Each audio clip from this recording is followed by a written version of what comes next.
that you must fulfill. You'll find lots of loving people, people who welcome you. Let us start with the preliminary homage to the Buddha. Namo tassa bhagavato arahato samma sambuddhassa.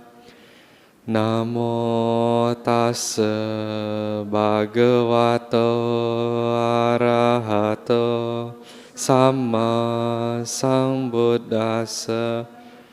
Namo tassa bhagavato arahato samma sambuddhassa. Let us now pay respect to the triple gem.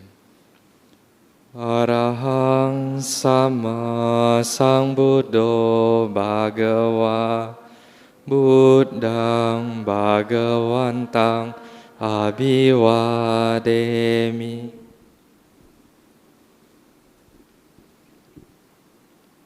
Swakato bhagavata dhammo dhammang namasami.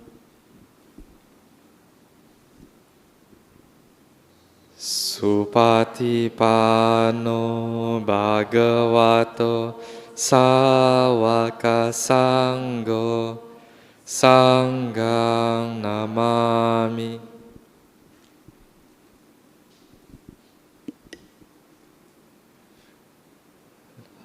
Let us now go for the refuge to the triple gem.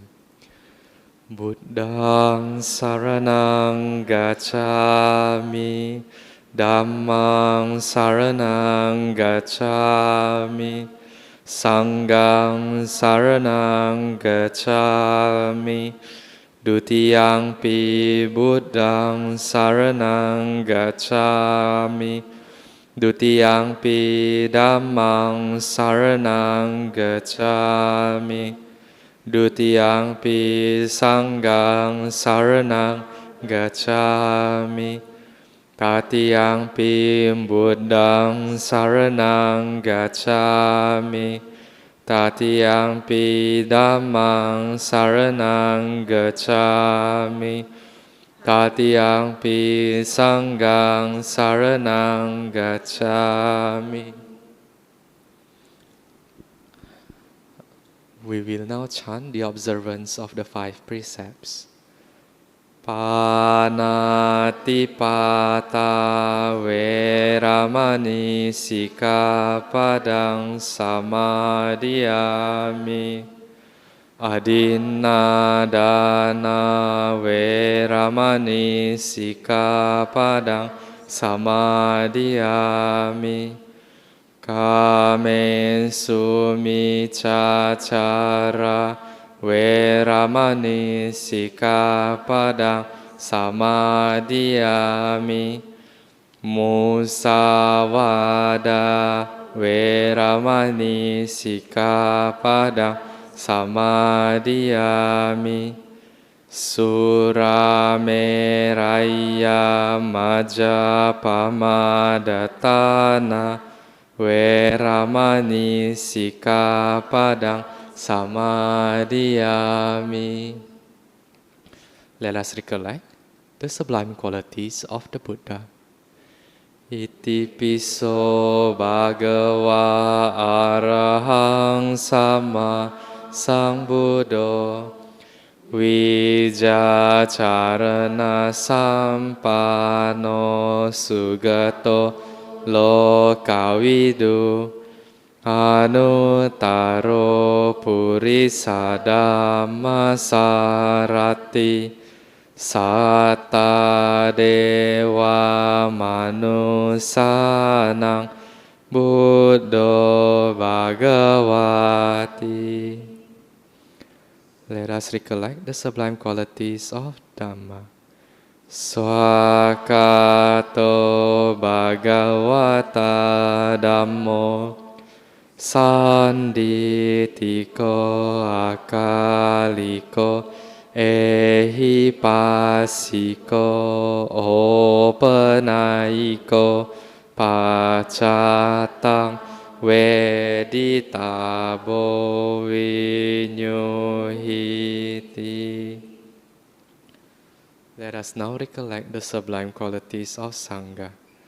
Supatipano bhagavato sāvaka sangho. Ujjupatipano bhagavato sāvaka sangho.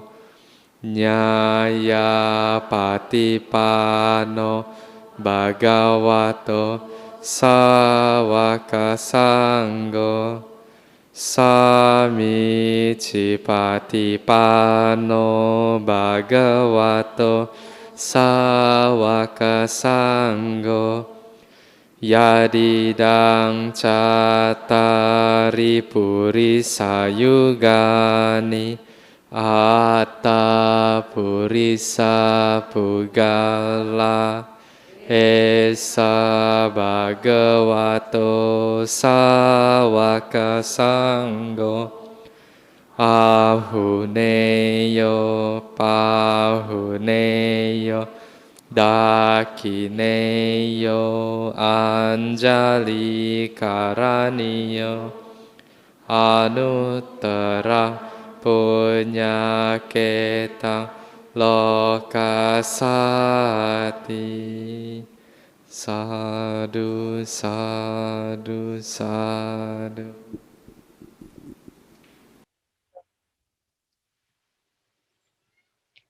Good morning, brothers and sisters in the Dhamma. We hope that you have had a lovely weekend so far. Today, we are very fortunate to have Ajahn Khemavaro, all the way from Sydney, to be giving us a talk. Ajahn Khemavaro was born in Vietnam in 1966.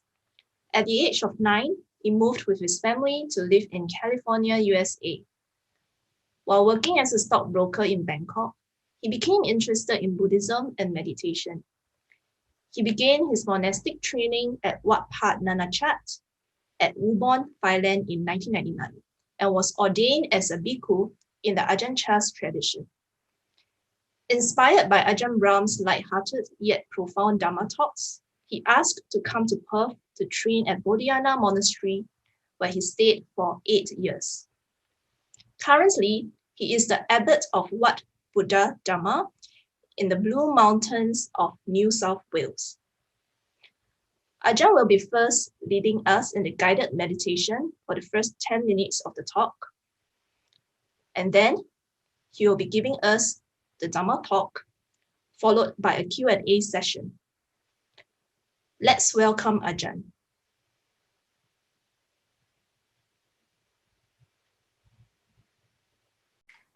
In order to prepare our mind for the coming Dhamma talk, so it's good that we focus the mind, allow it to become relaxed for the next maybe 10-15 minutes.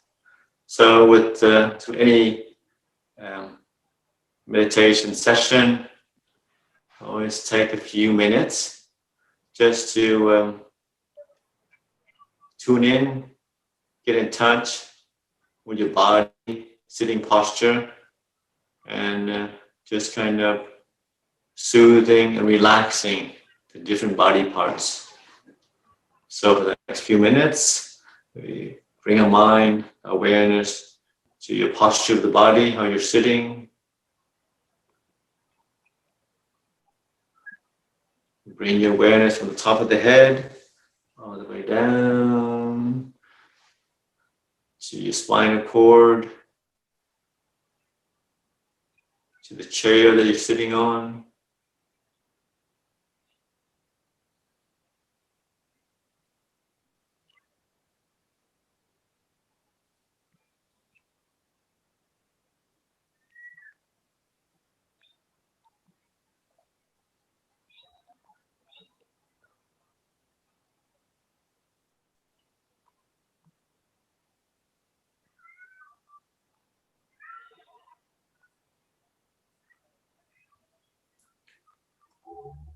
We live in a modern world where so much of our time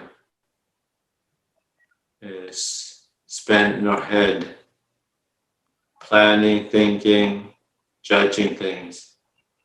So now is a good time. Just pay attention to the body.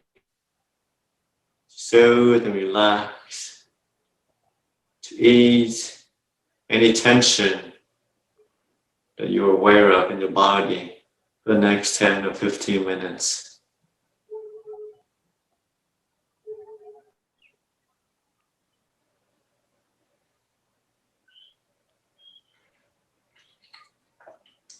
Now is the time to really connect with the body on a physical level. To be aware of all the sensations in your body. Feelings of hot or cold. Feeling the tingling of the sensation of the energy flowing around your body.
It's good to gently remind yourself, now is meditation time. So whatever thoughts and memories that come into the mind, just say to yourself, I'll get back to you right after the meditation. No, it's a time just to be here. Nothing to do, nowhere to go. Just to be, to rest in the present moment. To rest in this body of ours. to rest in the here and now.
Nothing to do, nowhere to go. So time just to pay some attention to the different parts of your body. Soothe and relax all the different muscles in your body.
So it's a few more minutes before the meditation session ends.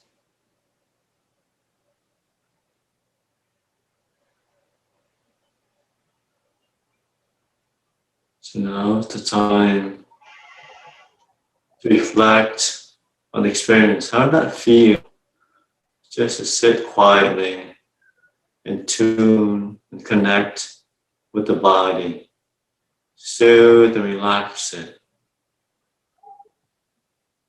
How does this feel? Just put down the burden of life, just for a few minutes.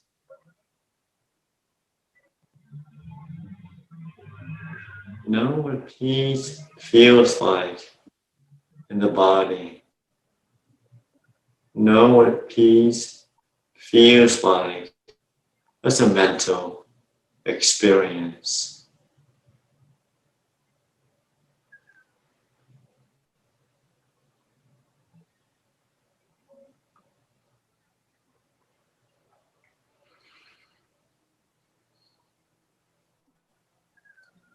On the count of 3, you can open your eyes and come out of the meditation. 1, 2, 3.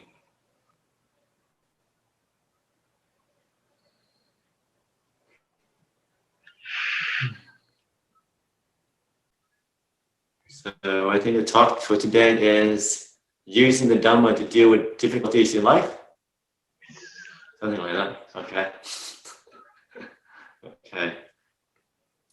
So, not sure what is the COVID situation in Singapore at the moment, but as some of you may know, there's a different variant that's quite infectious that's going around. And this evening, actually, it was just announced that Sydney will be in lockdown again for the next 2 weeks. Yeah. Yeah.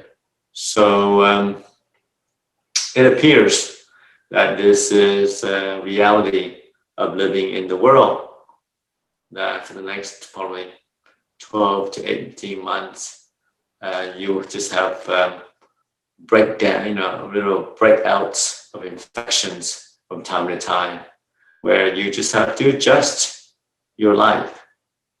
Yeah. And even during the past year, living with the pandemic has kind of forced a lot of people to readjust their schedule.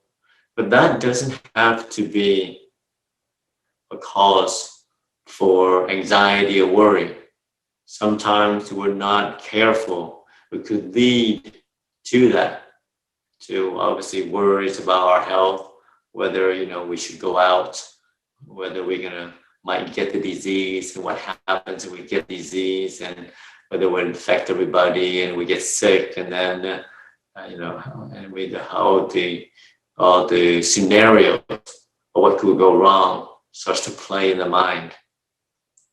But as practitioners, I hope you remember that to recollect, to get some of the Dhamma, that this is what the Buddha is talking about, that life is impermanence, life is unsure, and that how do we learn to adapt?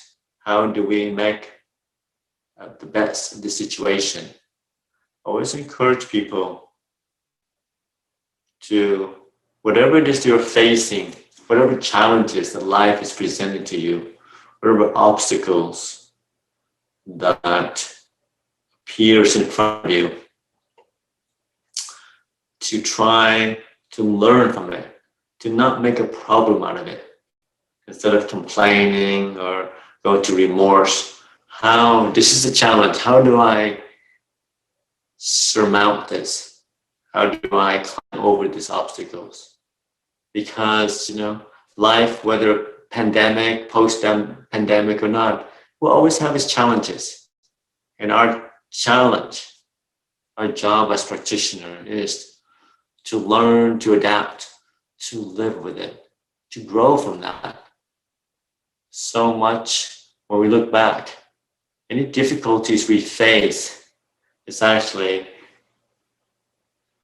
a good incentive for us to grow, to think outside the box, to learn new skills, to adapt to the situation. So it doesn't have to be a cause for worries. It doesn't have to be a cause for anxiety necessarily. But it's always kind of, look at these things. How do I adapt? How do I learn from this?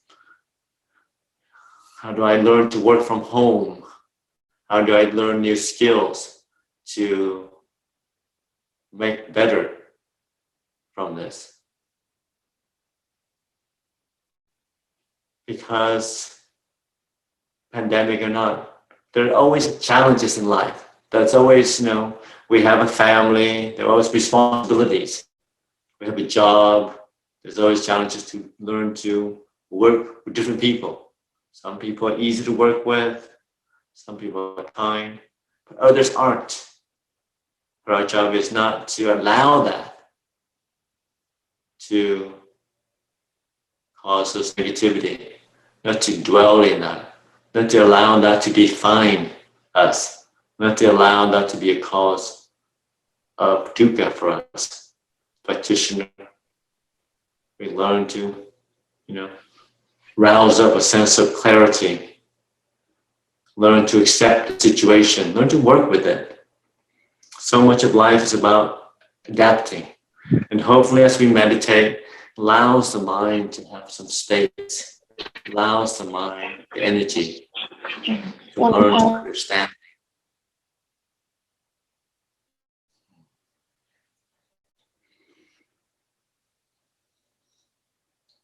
Because sometimes people think, well, it's easy for you monks to say these things. You live in the monastery, it's really quiet.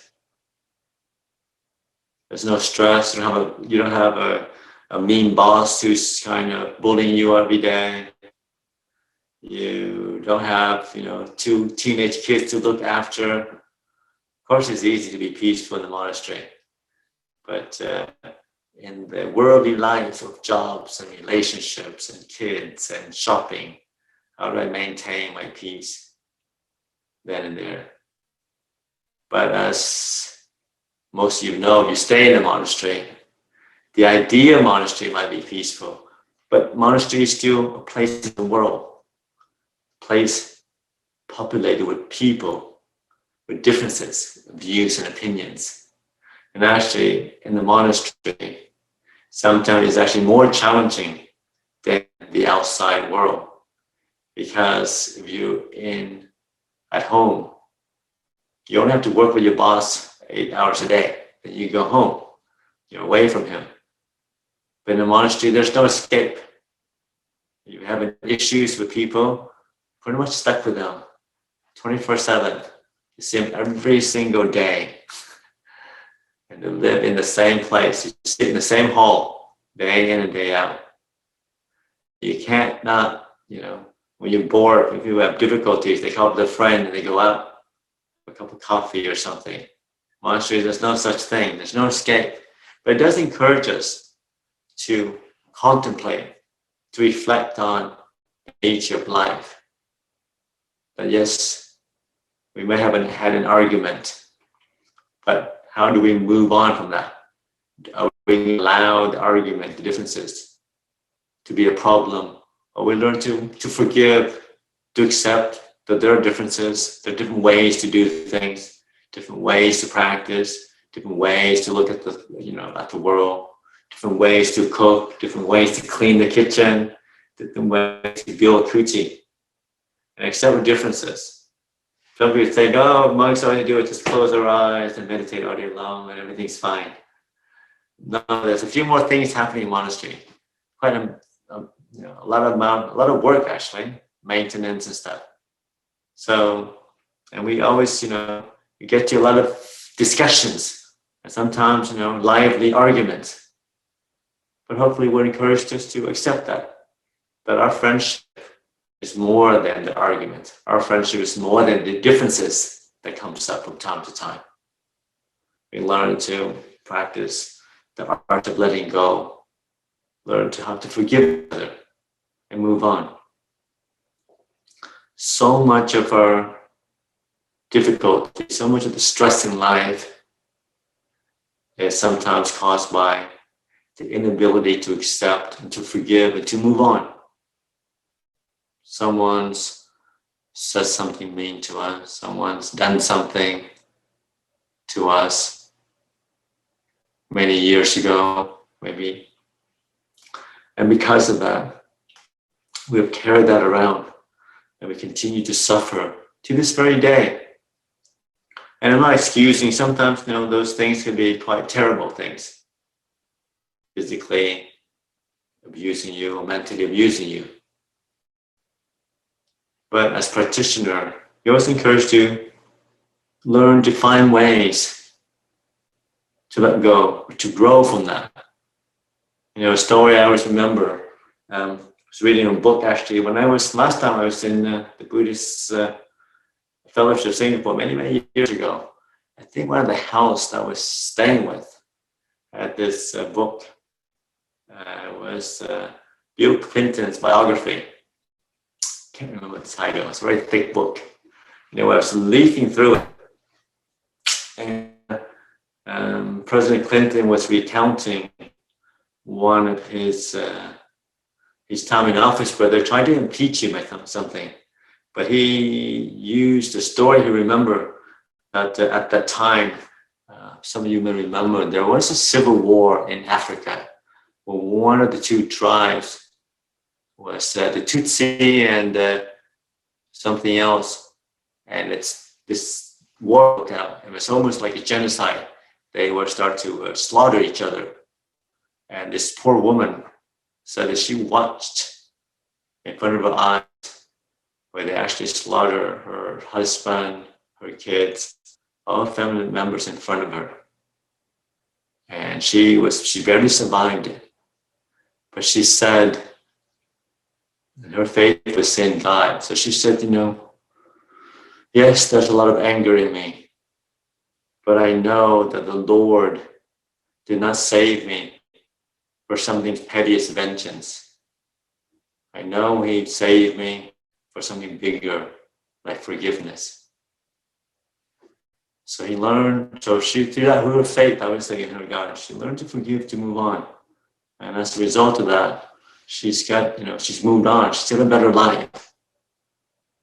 Because sometimes in our anger, confusion, we hold on to that. And every time you remember the injustice, the terrible things that people do to you, then you're putting yourself back in that situation, in that room.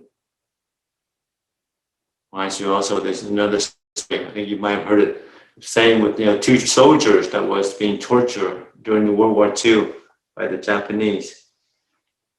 And they met about 40 years later. And one of the soldiers said to another, "Are you still angry of those, how they abused you and starved you, made you work so hard? Are you still angry with them? I get so angry sometimes, I can't sleep." And another soldier said, "No, I've forgiven them. I've moved on. I'm not staying in that room anymore." And that's the thing with anger and vengeance, that when we remember that, when we hold on to that we put ourselves back into that room, the torture chamber. We put ourselves back in that situation over and over again. And that's something that is optional, something that we don't need to do. Some people think that because we forgive somebody, that they're getting away with that they are allowed to have a free pass. But that's not true.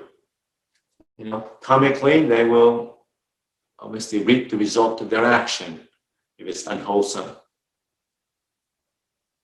But what people sometimes don't realize is that forgiveness frees you from the past, allows you to move on, to grow as a person, that you're not defined by your past, no matter how terrible it is.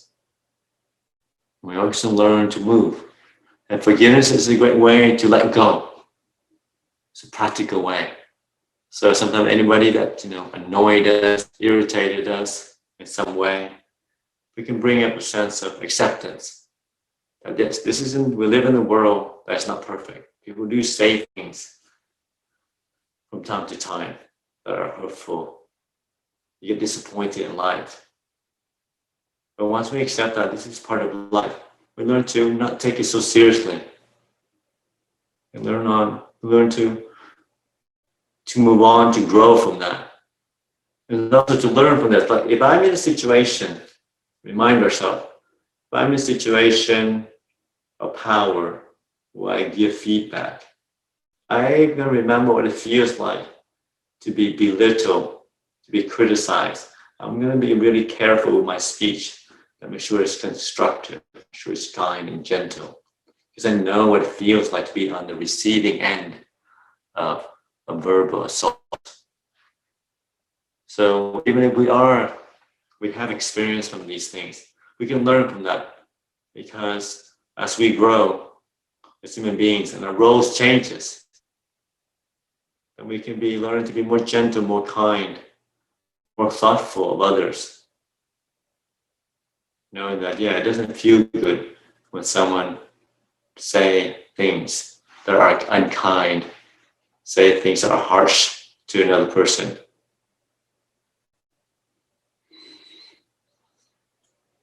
So I was trying to kind of, like I said, with the stories to remind people, we live in a world that has challenges and pressures that's stressful from time to time.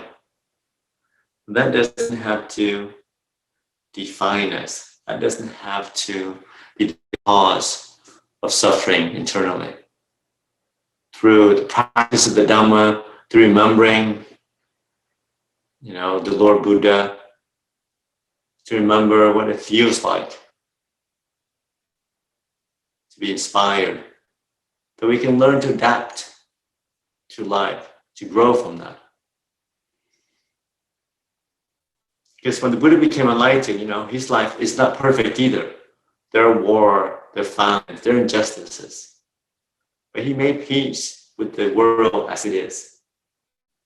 He brought acceptance and clarity. And sometimes this is a good way just to point back. We all want to be happy, but how? And it's through training the mind that we have an increase in energy. A lot of people are aware of, kind of being healthy physically, do exercise, do a good diet. But so much of, and more information is coming out. But how do we be happy mentally? You want to have a healthy mind, you also have to exercise it. You have to train it. And that's where meditation comes in. A healthy mind is a happy mind, high energy mind. So it's just not through wanting to be happy that we come about, but we're doing to train the mind step by step.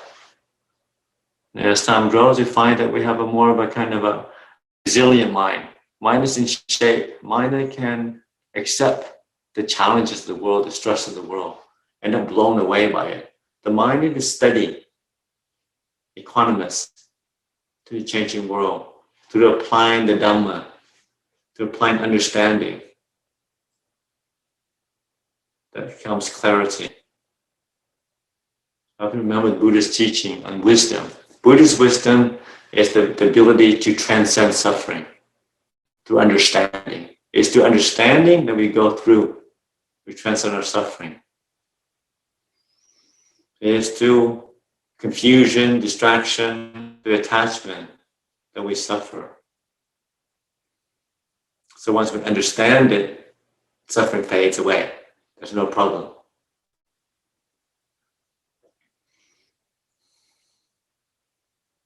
So I say in this day of the pandemic, of the challenges, of lockdowns and sanitizer and not being able to touch your loved ones, just remember there's always something stable, something secure. And that is the Buddha and the Dhamma and the Sangha. That is the ability to use the Dhamma, to apply it to daily life, to allow us to lead more happier, peaceful, and beneficial lives, not for ourselves, but also for others. So every day we should say, how do I bring the Dhamma to my life? How do I bring this benefit to myself and others? How do I live my life in a way to be an inspiration, to pay homage to my teachers that I know, or the great monks and nuns, or the great teachers that I've met through my life? So I always use their examples of kindness and gentleness, of wisdom and clarity, to bring that into our life. So on this Saturday night, on this kind of interesting time that we're in, but just to remind people, it is through difficulties that we grow as human beings. And that don't allow these opportunities to pass by and to use them, hopefully to in our practice and to allow to find different skills to adapt to change, to lead happier and more peaceful lives, more for ourselves, but for the benefit of others as well. So I offer those words for your reflection tonight.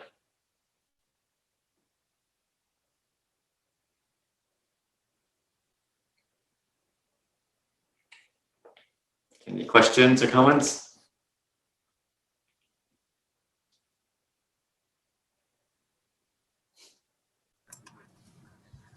Thank you, Ajahn. Thank you, Ajahn. Mr. Shane, you want to start? Okay. Ajahn is a very interesting and very, very insightful talk. Maybe let me ask you a question. When one overcomes suffering in meditation, Does it mean that in daily life, dukkha will not have such a stronghold anymore? Yeah, I think when the mind is has a lot of energy, mind is bright, then if you're able to just accept, to adapt to things. You know how it is when you have a bad day, things aren't right, you're not feeling very energetic, you're not feeling very happy. And the slightest thing that go wrong, it just seems so terrible to get worse. So, but if you have a good meditation, the mind is clear, bright, has lots of energy, then when things go wrong, it's not a problem. You can just say, oh yeah, this is what happens when you live in the world. The people, cut you off. People yell at you. People do silly things, but that's okay. I can accept it. Yeah. Oh. So it is through a healthy mind that suffering of life isn't so terrible, isn't so overwhelming. It is when the mind is kind of low in energy, not so happy, that little thing starts to add up. Yeah. Yeah, I understand. Then what about, we cannot always get a good meditation like all the time. So what about those days that, we aren't able to get a good meditation? So what other techniques and should we apply then to keep ourselves happy? Acceptance and lower your expectation. When something bad happens, your boss yells at you, he skips you over for a raise, he gives somebody else a raise who doesn't do anything. You say to yourself, this is what happens in the world. The world isn't fair. Nobody says the world has to be fair. And that, happiness is not guaranteed. So you lower your expectations and you look for happiness in simple things. And that, okay, I didn't get that great raise, but I still have a job. I still have enough food to eat. And I live in a relatively peaceful country. I don't live in the middle of a war-torn country. So sure, I didn't get my way, didn't get that big promotion I wanted, but it's still good enough. Yeah. And the world, from the Dhamma, apply the Dhamma of good enough. I always encourage people. Because so much, so many people always look for perfection. That the best, everything good should happen to me. If good things doesn't happen to me, then something is wrong. I encourage people that, to look for things that you already have, to be grateful for things that you already have, instead of always looking for more things. Yeah, some of good enough. Whatever you have is good enough. Your job may not be the best job in the world, may not be the highest paying job, but it's good enough for your necessities. Your partner may not be super duper corporate achiever, not a billionaire, but you know what? He's good enough. He takes the trash out every so often. That's good enough. Doesn't be perfect. Because if things aren't good enough, then it makes a lot more work. You have to change things.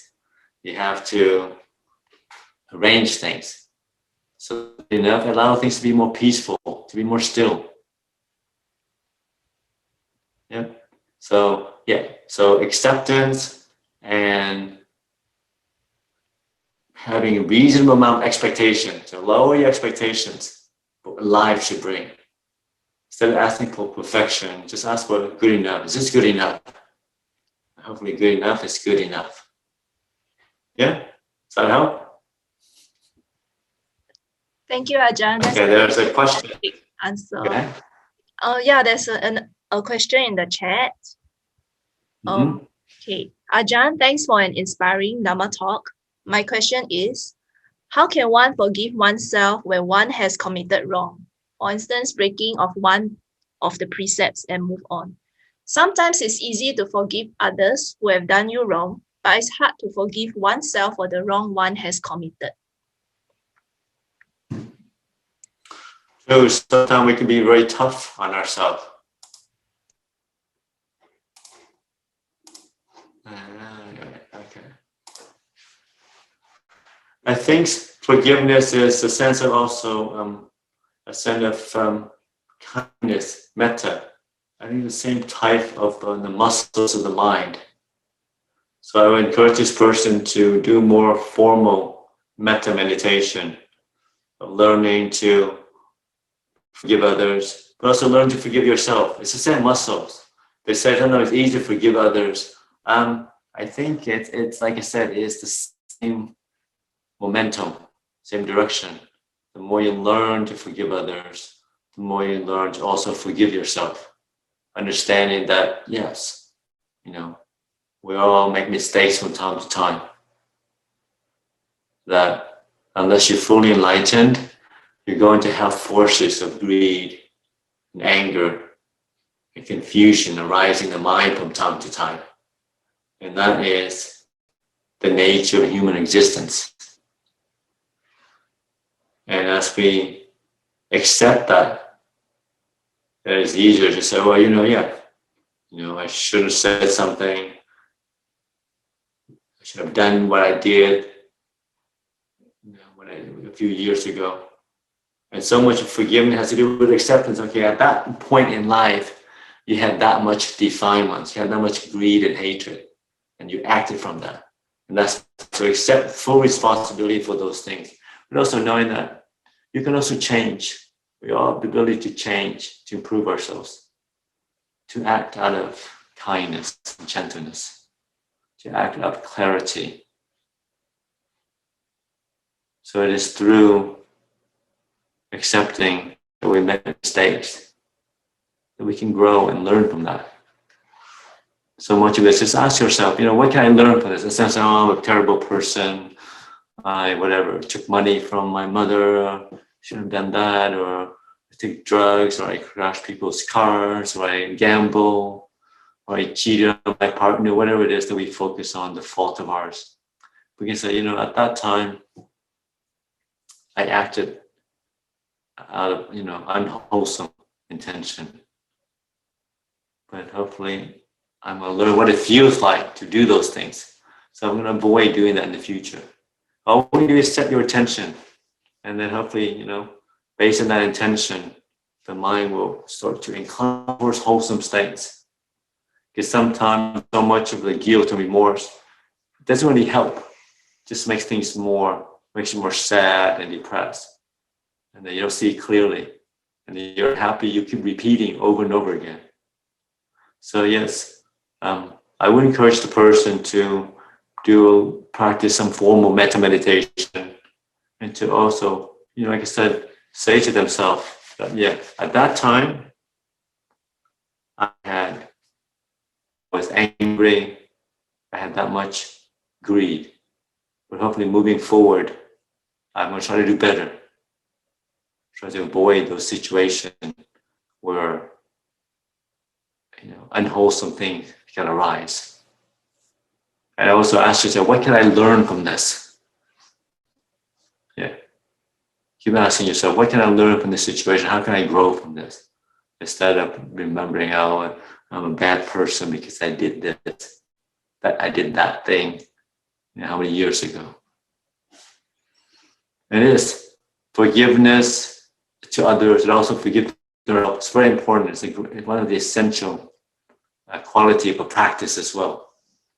Because so much of forgiveness is about acceptance, accepting yourself and accepting others. Really to embrace, really not to judge. Does that make sense? Excellent, Ajahn. Thank you for the answer. I have another question here by Sis Eileen. Sis Eileen, do you want to ask the question? Yes. Besides the forgiveness and lowering expectations, how do we use the challenges to help us along our spiritual practice?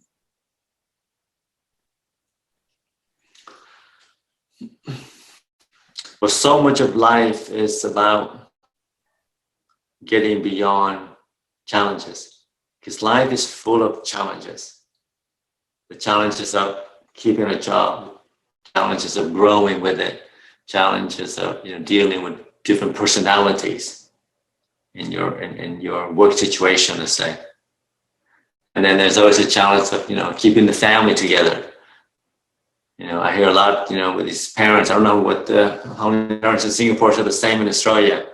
They come to me and they always bring up the fact that their kids spend too much time on the computer playing games.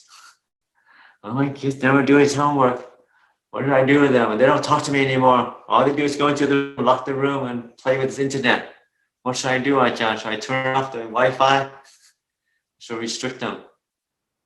And yes, we live in a world that is changing that way. But that's part of human, also part of practitioner. How do you adapt? How do you communicate with the kids in a way that sets boundaries, but in ways that also shows that you're caring for them and that you have their best interest in mind?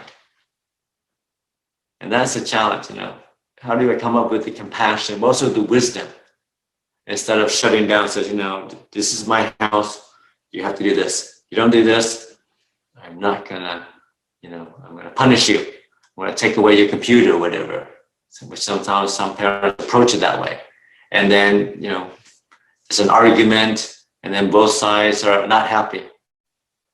So as a practitioner, you have to come up with creative ways to negotiate, to communicate with your kids, your co-workers, your loved ones, the changing situation of the world. How do I adapt to new situation? Because life is always constantly changing and adapting. That's what, the essence of anicca is. Things are unstable, undependable. And how do we learn to live with that? How do we learn to thrive in it as well? When we accept that, things are unstable, undependable, but it doesn't have to be a bad thing. If things are unstable, independable, it also means that you're not in total control. And when you're not in total control, guess what? It's not your fault when things go wrong. So you don't have to take it so seriously. You know what? I'm not in control anyway. So I do the best I can, and whatever comes, right? Things work on causes and conditions. Things are going to fall apart. Well, all you can do is set your intention. I'm going to hope for peace and stillness, hope for the best. But things blow up, yes. That's what happens in the world. Things blow up from time to time. So much of, like I said, with the challenges in life, other than forgiveness, other than, lowering your expectation, reflect on Dhamma, that things are out of control, that I'm not in charge. Our will, our strength, our energy is just a tiny bit of the whole equation. So much of it. I was trying to explain to people, the fact that we're sitting here talking to each other. We might think because you set it up and that works that way. But there's still a lot of uncertainty between the time that you plan for the talks and the eventuality of the talk. Your computer has to work, the microwave or whatever it is, the signals has to beam up here, satellite has to work, the weather has to think. If there's a big storm, it would be difficult to communicate. If I forget, then this talk won't happen either. If my computer doesn't work, this talk doesn't happen. So many factors have to come into to line up for just a simple talk, let alone anything more important. We might assume that usually it lines up, that it always lines up, but that's not true. That's just reflecting on how each action of ours involves so many other factors, other people involved in it, that ultimately it's difficult to control everything. And from time to time, things don't come together in the right way. Things do fall apart. But it's still a reminder, yes, this is part of life. This is anicca. This is instability.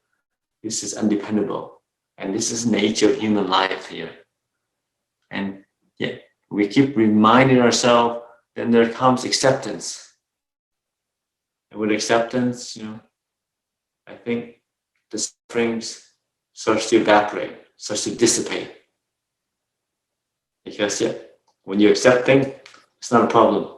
It is just the way things are. It is when we don't accept things, we find it, that things become a problem. Yeah, does that make sense? Yes, thank you, John. There's a question here, whether one should go for vaccination, talking about COVID, even if you are uncertain about the side effects that it may have.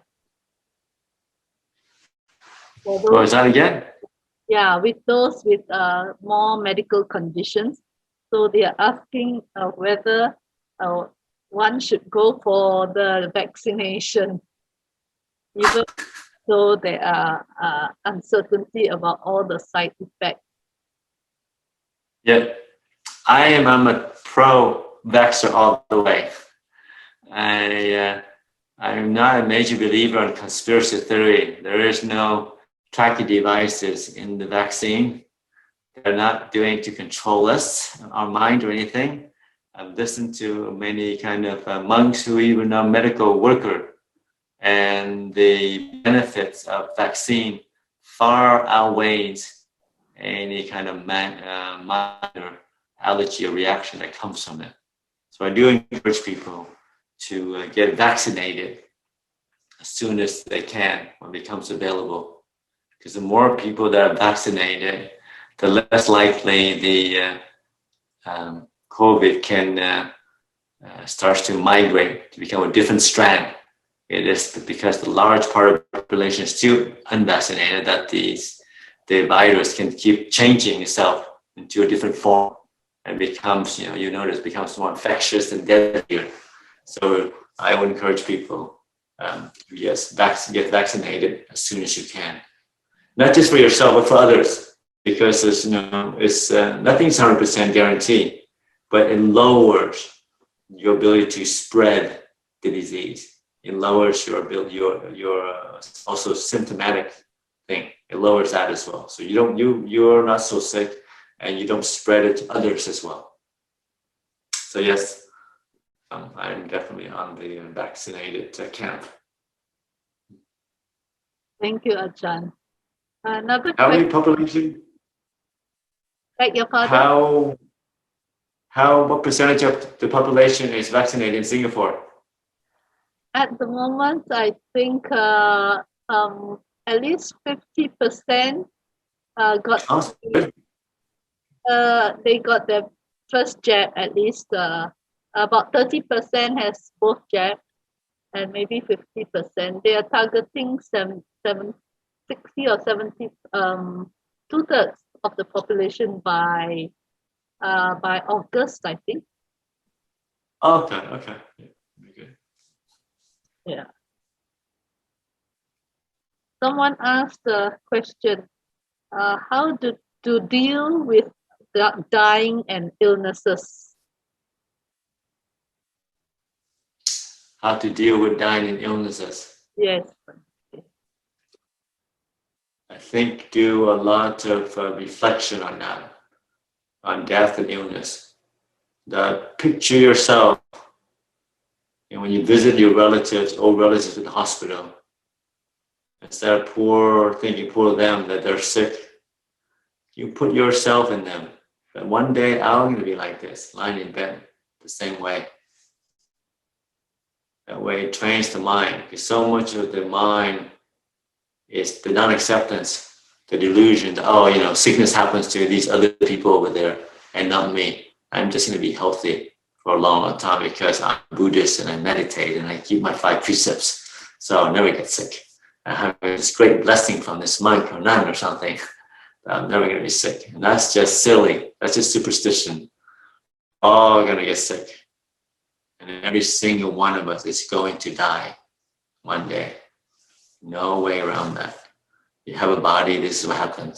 So the more we think about it, contemplate it, then the less likely that will suffer accordingly. Yeah. It's through acceptance, through trying to hide away and not seeing sickness and death, that when it does come to us, there's a lot of suffering, a lot of stress, because we don't understand it. But with anything, it's like taking a tonic. We think about it, okay, when you go to a funeral, you also imagine what your funeral will look like.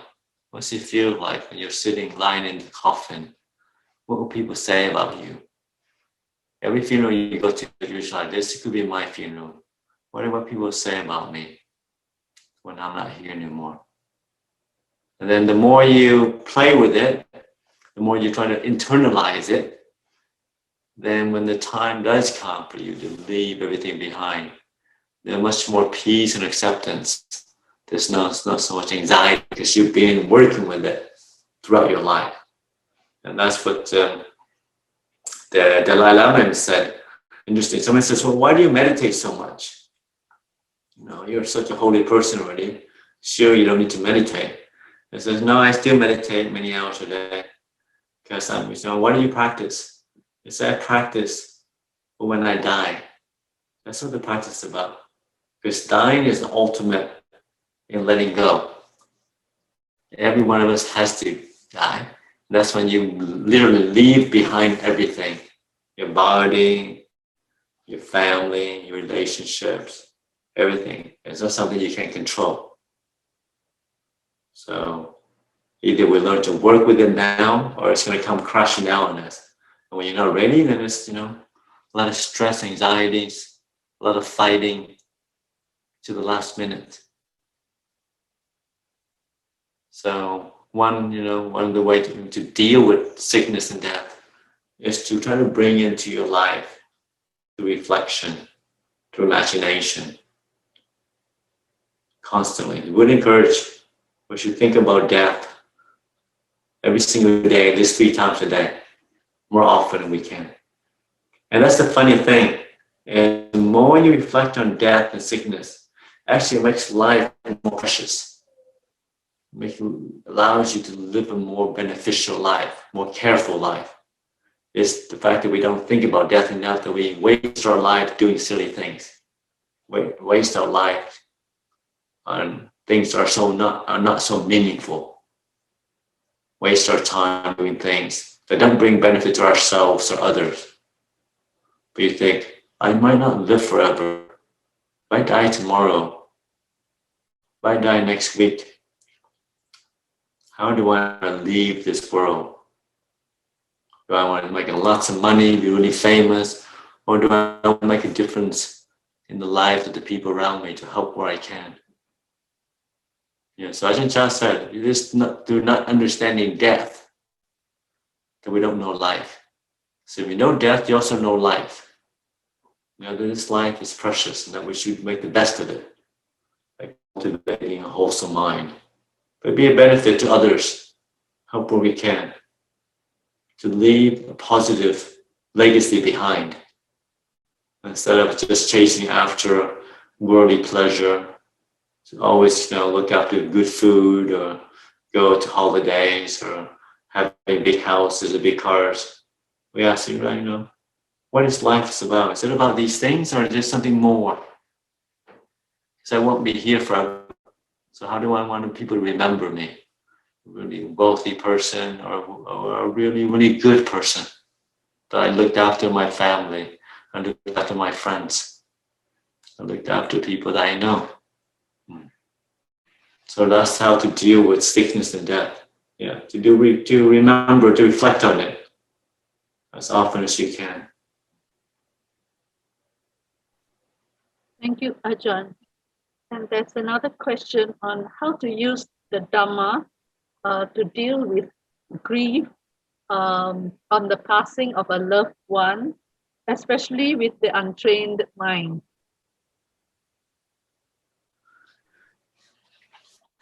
It's always in a perspective. How do we look at things? And the usual way of looking at the world, looking at the passing away of a loved one, is a person is no longer here, that you miss them. It's like you're losing something. And that will create a lot of sense of sadness and separation, sense of loss. But instead of focusing on what you lost, I think it's more helpful to focus on what you had already. That this person was in your life for those many years, that you had so much good memories and good times with them. And those will be with you forever. No one can take that away. The good experience you have with your loved ones. So cherish those moments instead of looking at the thing that you've lost. Because focusing on the loss will just increase a sense of sadness, desperation, and alienation. And it doesn't really help them. And also remember, what would they want me to do? Your loved one would want you to move on with your life. Would not want you to live your life in a way that they will be proud of. They wouldn't want you to sit around grieving for them forever. They want you to move on. Yeah, so out of your devotion to them, you learn to move on with life, live life in a way that they can be proud of. So looking at what you've lost, you celebrate a life. It's about celebration of goodness. Celebration of all the good times that you've had. And that you can remember over and over again in your head. All the nice things that they've done. So all the things that could have gone wrong or went wrong. And it's a basic skills that we learn to live life skillfully as Buddhists. So looking at what we've lost, we're trying to celebrate what we have already. Yeah. And it's just a change of perspective. Does that make sense? Yes, Ajahn. Thank you, Ajahn. One more question here. How to cultivate contentment, Ajahn? How to what? How to cultivate contentment in this world of materialism? Contentment. Oh, contentment. Same what I was saying before of this looking at the world from a sense of good enough. What you have is good enough. It may not be the latest car, may not be the fastest car, but it's good enough. Yeah. And with good enough, things start to feel more peaceful. Because you're not content with the car that you have. You want to buy a new one. Well, new cars don't come for free. You have to work harder at your job to get a raise. Or you got to borrow some money from the bank. They have to pay them back. And the new cars, requires work, more insurance. You got to wash it, keep it clean. Because I remember when we first went to the US, leaving from Vietnam, my uncle studied really hard. He went to university, got a job as an engineer, and always wanted a sports car. So I know he got his Mazda RX-7 or something like that, with 280ZX. Got his own sports car, and he was very happy with it, driving around, saying, "Oh, see, I finally made it, success, life." But then it wasn't always so happy, because it's what happens when you have a sports car. It's always very worried where to park it. Every time he parks in front of the house, he'll think, "Oh, the neighbor, someone parked near his car. They're afraid that they might dent it. They might open the door and then hit it, or they might scratch it." So he's always looking. Every half an hour, runs down, look who's people walk by the car. Oh, what they're doing, looking at my car. Everywhere we go shopping, he has to take forever to find just the right parking space that way, away from the people. So it's this constant kind of suffering, stress around having these precious things. And that's what sometimes materialism brings about, that we want these beautiful things, and then Instead of owning the beautiful things own us. We constantly worry about, with the cars, you have to wash it, afraid of it getting stolen, afraid you have dents on it, afraid, the rocks will fall on it. So there's constant worry around taking care of it. And that's what it's like to try to get too attached to material things while losing it. So in terms of material world, just as, and also to really reflect on how much happiness does it really bring. A new car brings, usually you see, the idea of having new things sounds good. Once you get it, it's like, it's good for like a week. It's like in the house when you're growing up, the toys on Christmas, that happiness, excitement only lasts a few days. And after you're bored, the new iPhone comes, lots of excitement around it. And then, next week, something else comes out new. So we live in a world that's hyperly materialistic. They always want the next thing, the next beautiful thing, the next new thing that comes out, the next car, the next phone, the next whatever, purse or dress that comes out, next watch. And those kind of happiness only last a little bit. And so much anxiety follow that. Yeah, so just remember that the Buddha said there is enjoyment in sensuality, but there is also the drawback. And the drawback is that the stress around it, looking after it, worrying about it, the stress of having to, make a living to support a certain lifestyle you want. So understanding the benefit, but also understand the drawback. And there are many to all material things. It's so fragile and unstable. Your car can get damaged. A new phone gets superseded, doesn't work as well as you think you should be. So let's just remember that there is the gratification, the sensuality, but there's also the drawbacks. And likely the Buddha taught there is an escape to learn to move beyond the sensuality world, through meditation, through Dhamma. So more contentment through good enough. Thank you, Ajahn. Another question is, how would Ajahn advise someone who is dying, especially when he is struggling to go, or he's struggling to hang on?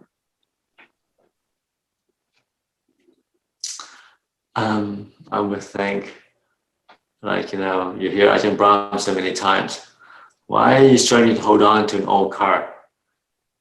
Just learn to let go and get a new car. You're going to get a new car soon. This bomb of a car, of a body, is going to break down soon. So as long as we learn to, and sometimes, and that's where meditation is important, because we don't learn to let go on a daily basis. And it's harder when the big letting go happens when you're dying. And it's very hard because you haven't learned to do that. That's why you're encouraged with meditation, to let go of the body slowly, to let go of your responsibility, let go of your family and kids just for 15 minutes, or on a retreat just for a few days. The more you learn to let go gradually, the more you build up the muscles. And then when the great letting go happens of dying, you can do that. It's been doing it, for most of your life already. But if you haven't done that, it's difficult. Yeah. Something that you can force people. Some people are better at others. If people aren't used to it, then you just have to accept and just let them know, this is what happens when you're not a practitioner, you don't meditate. That letting go, the dying process is difficult. So hopefully it's an encouragement for other people, other friends, that this is what happens when you don't learn. Let go. Does that make sense?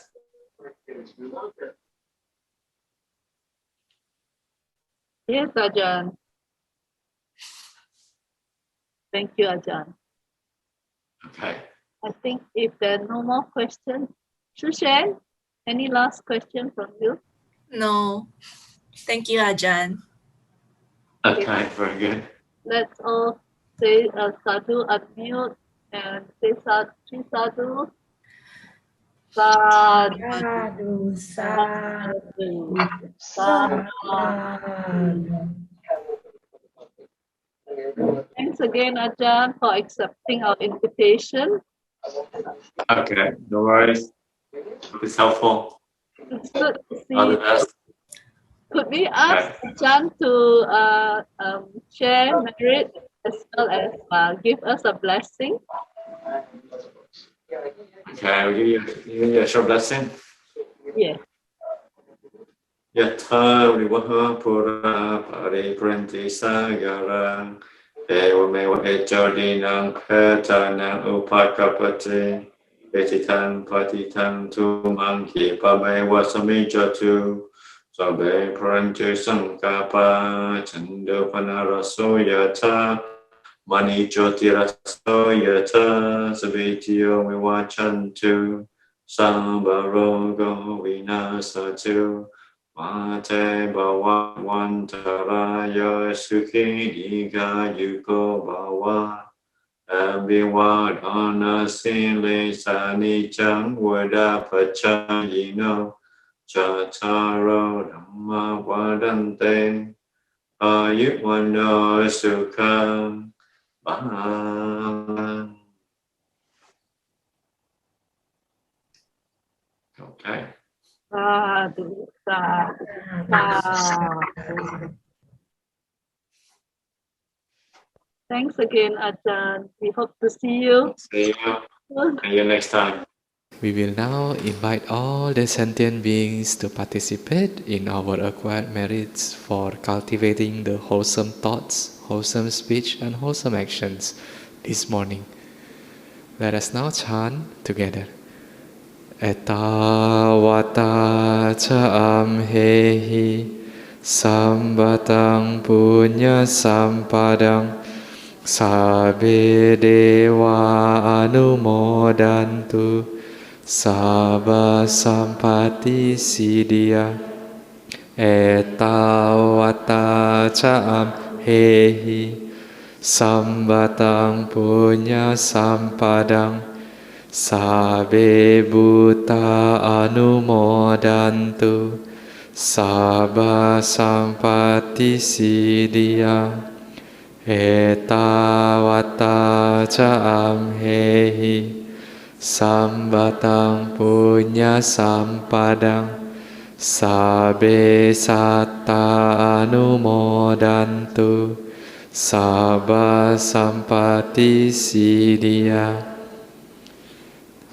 The dedication of merits to our departed relatives, let us chant together. Idang me nyati nang hotu sukita hontu nyatayo. Idang me nyati nang hotu sukita hontu nyatayo. Idang me nyati nang hotu sukita hontu nyatayo. Sadhu, sadhu, sadhu. We hope that you have gained some wonderful insights in his talk, and we look forward to seeing you next week. Next week, we have Professor Tony C., who will be talking about the fundamental wisdom of the middle way. Do not miss this exciting talk. See you next week.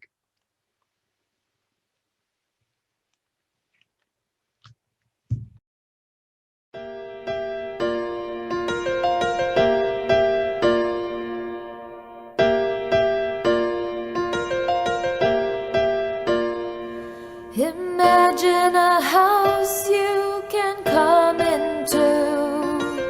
There is no condition that you must fulfill.